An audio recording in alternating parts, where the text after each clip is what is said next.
Hello everyone, and welcome back to our follow series with this Luxe 38 GFB Gold. Parts 1 through 4 are linked below. The fiber glass cap is in place. Underneath is the welded cage construction we saw in part 4. There's radiant barrier insulation, 2 layers of glued-in high-density fiberglass, and a Darko waterproof moisture barrier. Something I always like to point out in the pass-through is that none of the electrical or plumbing is exposed, but they are still accessible from a hatch on either side of the pass-through. If we get in a bit closer, we can see the insulated PEX lines.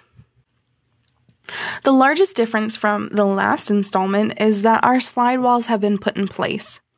Now, our slide walls have the exact same construction as our main walls, so you have 3-inch thick walls for the entirety of the coach.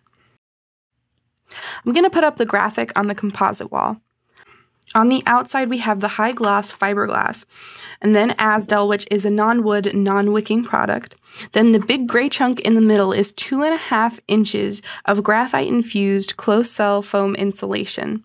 Unlike other insulation, it's not going to compress and get empty pockets throughout.